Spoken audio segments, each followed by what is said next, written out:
This content is for educational purposes only. What you do with this information is at your own risk. Thank you for watching. Enjoy. How's it going, everyone? Welcome back to another video. In today's video, this is going to be an install guide for the Linux version of Ubuntu Jammy on the Nintendo Switch. So let's go ahead and check it out. Okay, so before we get started, I would like to quickly mention that in order for any of this to work, you do need to have a moddable switch.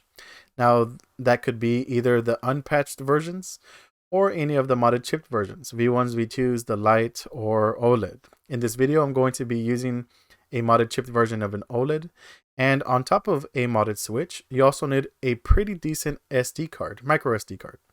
Now, according to the setup guide, which I'll be showing later, they recommend as the best option is Samsung, the Pro Plus. So in this video, that's what I'm going to be using, the Samsung Pro Plus, and that is their #1 pick. The #2 pick is a SanDisk. And all my videos, if you got to see them prior, I've been using a SanDisk, and one of the better ones that have the most read and write speeds. But they say that this is the best option for the best experience, so I'm going to go ahead and test this one out. I never used any Samsung SD cards, so we're gonna experience this together. But just want to say that any SD card does work. It's just recommended to have these better ones because it's a lot of power that's being used on the Switch, and it would you could have the best experience with a better SD card. So that'd be up to you. You can also use SanDisk. On my previous videos have been using SanDisk, and I've been having a pretty good experience. I just wanted to try this one since I saw the setup guide have the Samsung as their #1. So with that out the way, you're gonna need a USB Type-C so that way you can plug into your PC and other things as we go along. But the basics is the modded switch, the SD card, and the charging cable. So with that, let's go ahead and continue. Okay, so the first thing that we can do is open up our SD card. And since this is a new SD card, I like to do a quick format just to be on the safe side of things. And I'm going to right click here and then use Windows to format. It's just a quick format. You can leave it in exFAT because when you partition in Hecate, it's going to change to FAT32. And close. I'm going to open it back up, and since we're formatted, we're ready to go. I'm just going to leave it to the side so that way we can be ready for file transfer. Now what we could do is download these two files for today. You're going to need the latest version of Hecate, and then you're going to need the official Ubuntu version of Jammy. So in the description, there's going to be several links, and one of them should say, click here to download Hecate. Let's start with that one first. If you're watching this from the future, and you have a newer version of Hecate than me, you're always going to want to go with the latest version, the newest one, which is usually always at the top. So right now for me, it's 6.11, but if yours is like 6.12 or 6.2, 7.0, you're always going to want to get the latest one. But once you know which one's the latest one, you're going to scroll down and then click on this link in the Assets tab and then start the download process. After that, you can have it moved to the desktop like I have done, or wherever you want to download and extract your files to. So with that, the next link in the description will be the switch root setup guide. And here, this is the complete install guide. So I'm not going to be going through it one by one, so that way I can save some time for y'all. I am going to go through all the steps. I'm just not going to be reading it. So this will be up to you if you want to go through the steps here.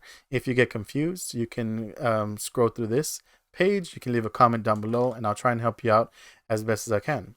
Also on this site, it has the download section here on the top right. So once you click on that, here is the option for Jammy. And I know that there's a newest one that's called Noble, but it's supposed to be better, or as good as Jammy, but I'm just going to stick with Jammy for now. So click on that, and here you're going to want to click on this link that is the .7-zip. And once you click on that, it starts the download process, then you can have it moved to the desktop. Once you're done with this download section, you can just click back because we do need the setup guide. So I just want to make sure that you have it here. Also on the setup guide is the SD card guide. So if you click on this option here in the bottom left, it does talk about the SD cards and what is better and what here and there, what to look for. So here is where I'm talking about. It says the tier 1 is Samsung is the fastest that they recommend, and it is the Pro Plus line or the Pro Ultimate. But down here it says that the Pro Plus is the better option than the Pro Ultimate. So that's why I went ahead and did the Pro Plus. The next one is the SanDisk. And if you scroll down, there's more options here. But if you want to get a good grasp of what I was talking about earlier, that's what you would look for. So a lot of them say that the best one is to have this V30 and then the V3 or the U3. I think that's the most you can with the SD card. I'm not sure, but you can scroll through this if you feel like it. So here's the Jammy install guide, and that's pretty much it. Now that we have both of them downloaded, we can now go to the SD card. And for now, what we're going to do is just extract Hecate to the SD card. So I like to use my zipping software 7-zip, especially because this Ubuntu Jammy is a 7-zip file. So I would highly recommend using 7-zip to extract these files just to make sure that everything extracts properly. But it's up to you on what you want to use for your zipping software. If you want to use 7-zip with me, I'll leave a download link in the description as well. But first with Hecate, we're going to right click, and with 7-zip, I'm going to open the archive. Once it opens up, I'm going to highlight both of these files and then extract them to the root of the SD card. Okay, so once you extract the files to the SD card, those of you that have modded chips that rely on the boot for the payload for Hecate, it does come with the bin file, and some modded chips may need this. I think mine needs it as well. So what we could do is we can right click on this bin file, and we're going to rename it to payload.bin or just payload. That way, if your modded switch or the chip, that way it can read it and boot into Hecate for you. Once you're done with this, we can go ahead and eject out of this SD card and put it back in the switch, boot into Hecate, and then we can start the process from there. So that's what I'm going to do, and I'll see you when I get on my switch. Okay, so once you boot into Hecate for the first time on a new SD card, it just asks you to do your date and time. So I'm just going to click on done here. It's a one-time thing once you set it up, and that's it. Now you're going to have to plug in your switch to your PC, which I already have plugged in right here. I don't want to move it because it's barely standing in this area, but I am plugged in USB-C to USB onto my PC because I'm going to have to transfer files from Hecate. So once you get into here with Hecate, you're going to want to click on Tools, and then you want to click on Partition SD card. Once you're here, it's going to tell you the size that you have of your SD card. You're going to want to click on OK. Now here it says we have the Horizon as FAT32. We have 238 gigabytes. Now this is what's important to you.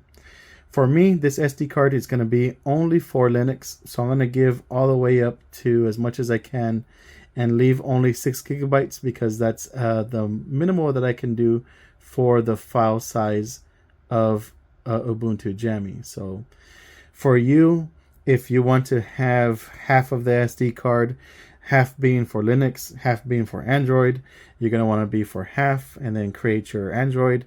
But that's another video. If you're interested in multiple boot partitions with your SD card, you can leave a comment down below on that. I do have a video on that. Or if you want to just have Linux and the switch with a CFW, you can leave amount of space on your SD card. That's up to you.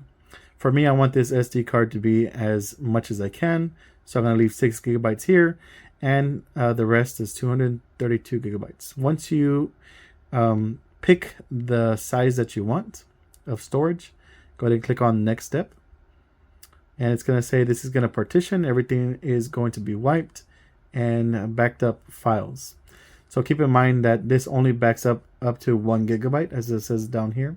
So anything else will have to be removed off the SD card. Once you get to here, it says, do you want to continue? You're going to want to push power to continue the partition. After that, you're going to go here that says SDUMS, and this is going to connect to the PC. So if you haven't connected your switch to the PC, go ahead and start that now. Okay, so after clicking the send UMS on Hecate and connecting my switch to the PC, now I have access to my SD card. Once you're here, now we're going to want to extract the Ubuntu Jammy files onto the SD card. So I'm going to close out of this archive. I'm going to right click with 7-zip. I'm going to open the archive here, and we're going to have two folders of this for the Ubuntu Jammy, and then highlight both of them and then extract them to the root where there's empty space on the SD card. Okay, so once the files have extracted to the SD card, we can just go ahead and eject and go back onto the switch. Okay, so after we eject back to Hecate, I accidentally got out of the message here, and it says SD UMS Flash Linux or OK. You're going to want to click on OK. After that, you're going to want to click on Close, and then you're going to want to click on Home. And then you're going to want to click here on the bottom left that says NYX Settings. And here, you're going to want to dump your Joy-Con Bluetooth data. Now you need to make sure that you have your Joy-Cons on the rail of your SD card, and also you need to also make sure that you've ran the switch normally on OFW, and that way it can have the pairing data from the switch. So if you click this and you have a success, then you should be good to go. Found 2 of the Joy-Con pairing data. And if you have an error, most likely you don't have this in the rails properly, and or you haven't used your Joy-Cons on the OFW of the switch. They could be brand new, and you have to still go into the OFW and just go in there and just push some buttons, and then you can go back to here and then try it out. So once we have success, go ahead and click OK. After that, you're going to click on Close. You're going to go back to Tools, and then partition the SD card. Here we're going to click on OK. And then now we're going to click on Flash Linux. Once you click on that, it's going to say found installation files and a partition. Do you want to continue? Click on continue. And then let the flash begin. Okay, so once the flash has been completed with Linux, you can just go ahead and click on delete the installation files. That will save us 6 gigabytes on our micro SD card for other things. If you want to boot into CFW or add something that's less than 6 gigabytes and transfer to your Linux. But once you're done, that's pretty much it. All you need to do is go ahead and click on Close, and then go to Home. And here on the More Configs, click on this, and then you should have an Ubuntu Jammy option here. So for this part, I'm going to connect to my dock mode so that way you can see it in better screen. But you could use this in handheld mode to finish setting it up, but it's a whole lot easier to use dock with a mouse and keyboard. Now you don't have to use a mouse and keyboard. I'm just saying it's a lot easier. So once you're ready, go ahead and click into it and let it boot up. So I'm going to switch to my dock now. Alright, so when you boot into Jammy for the first time, you're going to have this one-time setup configuration of Linux. And like I said before, you could do this in handheld mode. I prefer to use a mouse and keyboard for all of this setup because it's just a lot easier, but it's up to you. So with that, let's go ahead and continue. We're going to want to click on accept the terms of these licenses and then click on continue. And then you're going to want to click on the language of your language. I am English, so I'm going to click on continue. After that, it's the keyboard layout. So you're going to want to click on the keyboard layout for yourself. I am English, so I'm going to click on continue. And here it says, where are you? And I don't know if this matters really because it's by time zones. So I'm going to click as close as possible to where I'm at. And either way, it does say Chicago. So I am on Central Time, Chicago. But I would just try and do as close as you can. You could actually type out where you're at. And I think it gives you something as close as possible. But I just leave it like this. It has no effect for me at all. I think it's because it's by time zone. So don't quote me on that. If you know better than me, then do it the right way. You can search it as well. But I'm just going to click on continue. And then here, you're going to want to type in the name of your PC.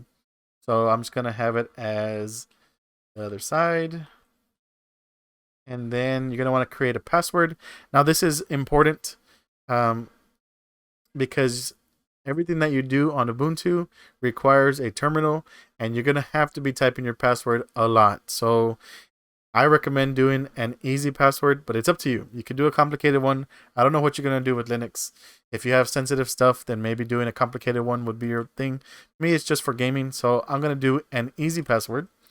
And once you're ready, just type out your password and then type it again. There we go. And then I prefer to log in automatically without having to have always using the password to log in. Now remember your password, because once you're stuck here, I don't know how to change it. So my only advice is you have to start all over again. So just remember your password. Click continue once you're done. And then after that, it's going to just do the installing of Ubuntu on your SD card, or finish installing, and then it's going to boot into it. So when that is done, I'll see you when it gets there. Okay, so after the setup configuration has been done, you're going to have the main screen of Ubuntu Jammy. So what you're going to do next is go up to here where it says Ubuntu Pro. I don't know what that really is, so I'm just going to go for skip for now. You can always enable it later. Just go ahead and click on next. Here, it'd be up to you if you want to have your data and system info sent to the Ubuntu devs. I always click on no, but it's up to you. And then click on next. Here, it's just if you want to have your location. I have mine off. Click on next, and then it says here's some apps that you want to install. Just click on done. Every time I boot into Jammy, it always has this error message, but it never applies to anything that I'm doing. So I have not found any reason for this to be an issue. So what I do is I always click on remember this for the future, and then click on don't send. Also with that, I get this message also saying that there's an error. I do the same thing. Just remember this in the future and ignore future problems of this type. Like I said, it doesn't affect me at all or anything that I'm doing here. I haven't had any issues with updating and things like that. So now that we're here, we got just a little bit more things to set up as a basic setup for Ubuntu. And then you can go ahead and follow any one of my other videos with like Dolphin, RetroPie, PS2, and things like that. But let's go ahead and finish setting up Ubuntu. Okay, so the first thing that we need to do is add some Wi-Fi. So if you click here on the top right corner of the screen, we don't have any Wi-Fi connected automatically. We're going to click on this tab and then click on select network. Then you're going to look for your network that's closest to your switch. And this is my 5G one. I'm going to go ahead and click on connect. Type in my password. Okay. You want to make sure that you have an internet connection, because the first thing that you always do with a fresh setup with Ubuntu or with anything that you want to install, you always have to do a system update or check for a system update. So now that we have connection with Wi-Fi, the first thing that we're going to do is check for a system update. So this is how we do it. You could go into the software settings because it would be a lot easier, but in here in Ubuntu, you're going to do a lot of things with terminal, so I would highly suggest that you just get used to using terminal, even though it's very complicated. So here, we're going to click on the Files tab. Once you have the Files tab open, you're going to want to make sure that you're on the Home tab, and then you're going to click on this empty area in Home, right-click, and then click on Open in Terminal. Once the terminal opens up, we're going to want to type this out for the first time. Sudo apt update. And if you have internet connection, you should be able to push enter, then type in the password that you use to create Ubuntu, and start the process of checking for an update.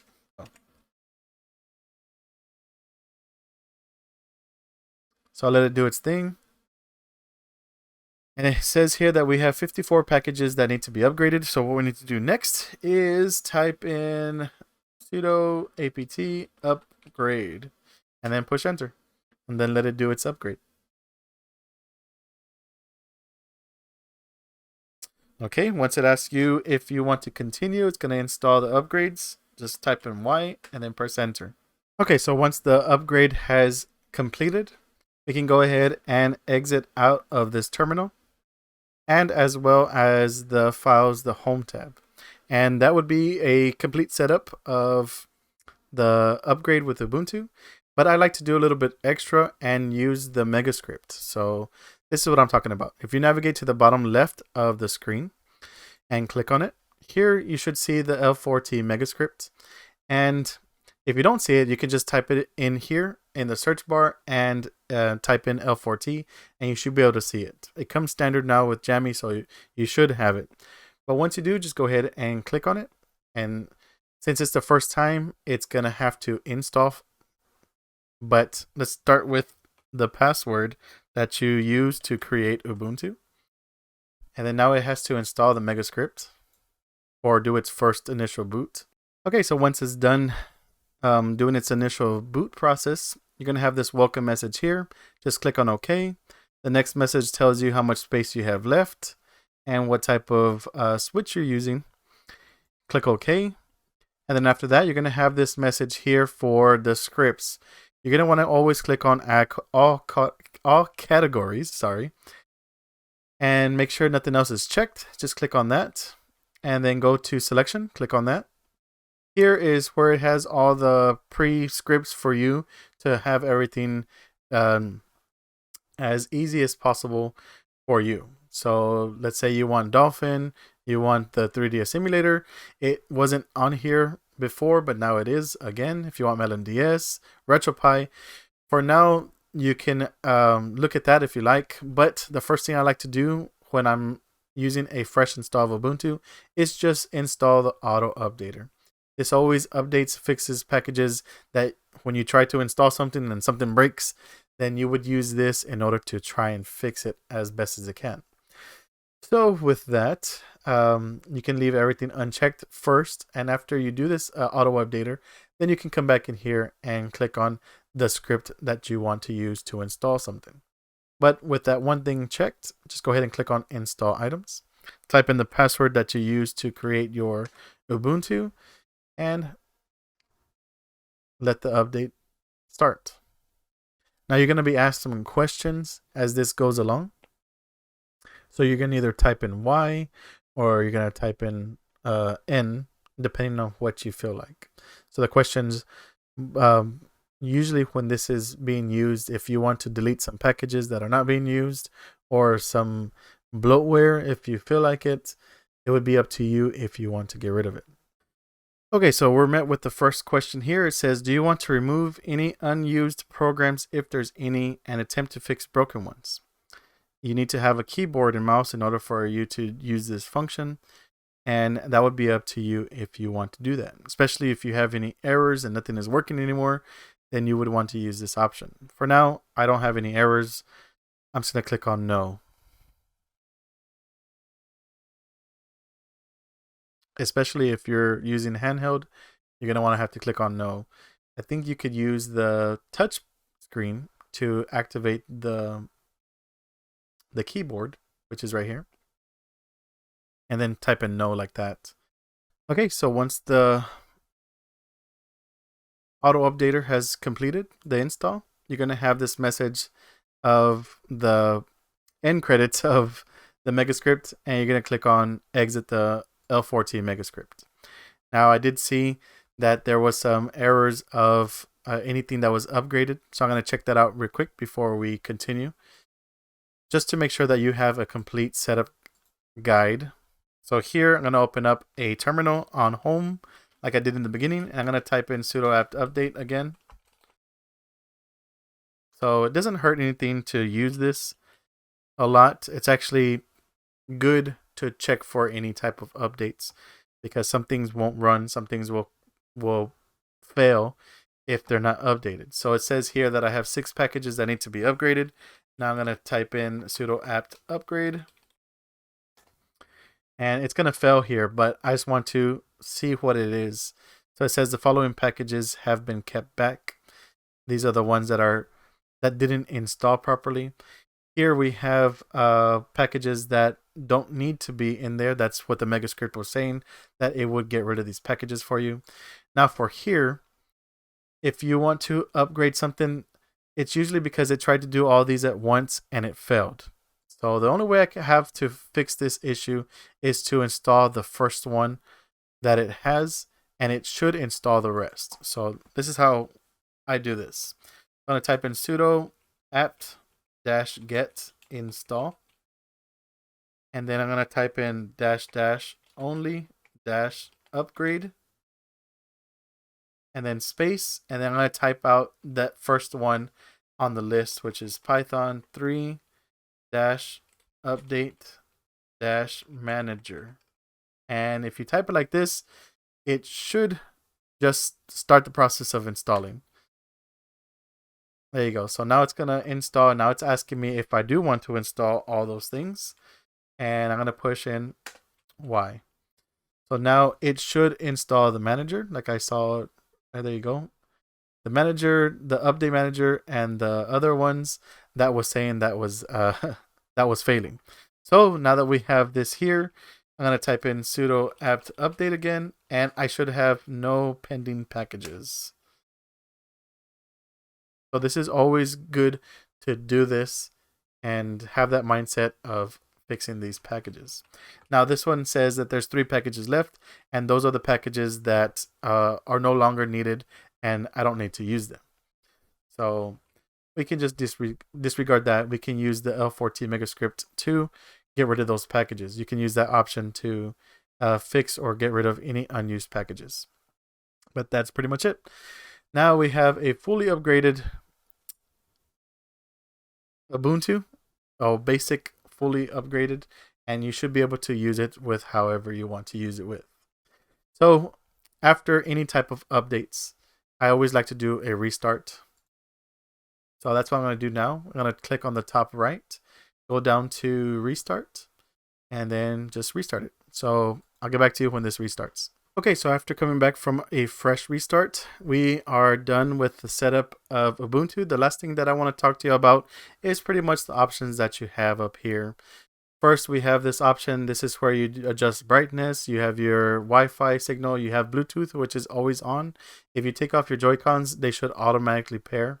If you have any extra Joy-Cons, or if you're using like a PS4 controller, then you're going to have to manually go into the Bluetooth settings here and then pair your controllers.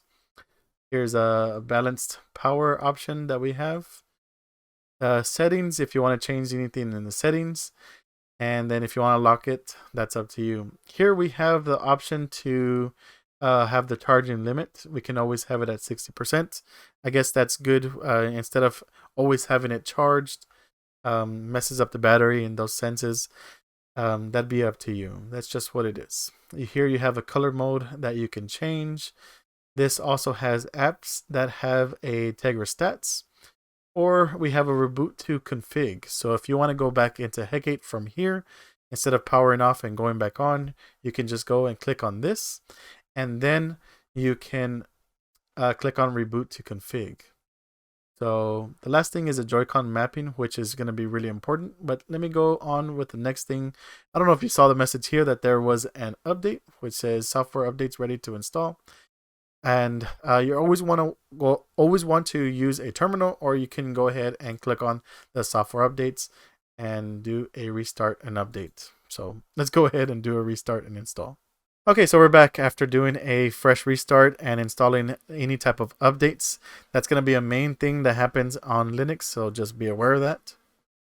We always want to make sure that we're updated. So where did I leave off? I think it was here on this option for console. This is where you're going to do your overclock options. So that would be up to you if you want to overclock. However, using anything like PS2, anything that's kind of heavy on the switch, you're going to have to use the performance overclock all. So you do have these options that you can try if you know what you want to use. I know a lot of people don't like to use overclocking, including myself. However, I did some research of my own and found that the overclock here is pretty much using the potential of what the switch can do. It's not really going out of the limits. That's what I took from it. So don't quote me on that. If you know more than me, then you decide on that. You can also do your own research before you decide to do any type of overclocking. I just know that if you want to use like the PS2 or Dolphin, things like that, you need to have performance overclock. So you can use it there. The other thing is the fan mode. You can have it change the things here. You want to have it on cool, you'll start hearing the fan a little bit more. Right now it's on automatic profiles, so like if you boot into RetroPie, Dolphin, things like that, it does an automatic profile for you. This is an option for your keyboard. But since I'm in dock mode, it's not going to pop up the keyboard. This is mainly for handheld mode. So you would click on there with your thumb, and then you would be able to use the keyboard there. It's crazy because on this it looks like an envelope, but on here it looks like a keyboard. So that's weird on my recording. All right, so that's that. You have the software store here. I don't know what you can install. I never really use it. Terminal here. Here's your SD card that is inside the switch. So if you have any more space, you can transfer stuff in and out from here. That'd be up to you. If you click on other locations here, you can see how much space you have left on your SD card. And that's pretty much it. Most of the things you're going to be using is in the home tab, but if you click on that, you have your desktop files that you can look at, documents, downloads, music. So here's a trash file, and you never want to eject this SD card. And I want to make note of that because once you have any type of USBs inside there, you're going to have the option of the USB there, like so, and you don't want to accidentally eject out of here. So this is my SD card. That's one of those things. The last thing I want to talk about is the Joy-Cons, because you can use the Joy-Cons as a mouse and keyboard as well, and that is a little bit complicated. So let me get the Joy-Cons. Taking them off dock, they should automatically pair, and you can see here they are paired, and you know that they are if you can move the left Joy-Con and you have mouse function. So it does have options here. Let me pull up the help guide, which is up here. If you want to look at it, it has Joy-Con mapping help. Pops up this picture for you. And like I was talking about, you have the option for everything on here. You have the mouse option, caps lock. If you press it, you have right click as your left Joy-Con and the regular click, left click as your right Joy-Con, which is a little bit confusing. So there you go. You have the buttons here. The reason why I wanted to talk about this is because this right here, which is the most important of everything. So here, if you click on the capture button, it disables this mouse and keyboard function with the Joy-Cons. So if I push it right now, I don't have any mouse anymore. Now this is important because when you're using RetroPie or Dolphin or PS2, Citra, anything that's emulated, you need to disable the mouse function off the Joy-Cons so that way you can properly map your keys on your Joy-Cons for your emulators. So that's very important. You have to do it every single time you open an emulator, and you have to disable the mouse and keyboard. So that's pretty much it for this guide. This is the basic setup. After this, you can go ahead and look at any one of my other videos on Linux, and you can just follow them. I did make a lot of them on a different type of Ubuntu, which was Bionic. However, the setup guide is exactly the same. Still using L4T, still using the same terminal lines that you have to type. So just be aware of that. I had to switch to Jammy because it's a lot better than Bionic. With that being said, everything here is working out for me. If you have any questions, if I'm being a little bit more confusing, if you want more detail in some type of aspect that I went through on here, you can leave a comment down below and I'll try and help you out as best as I can. That being said, if you also have any type of errors, issues, you can leave a comment down below and I will help you out as best as I can.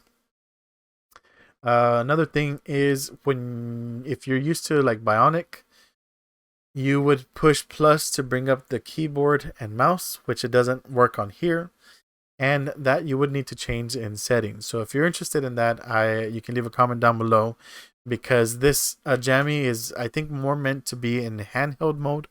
So that's how you would use the keyboard with touchscreen, and you don't have the option here.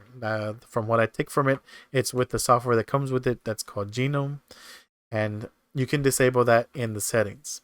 So let me know if you're interested in that, and you would have manual options to bring up the keyboard and mouse and things like that. So with that being said, everything is working for me. I hope everything is working for you. Let me know if it does work for you as well. Other than that, thanks for watching, and as always, I'll see you on the next one.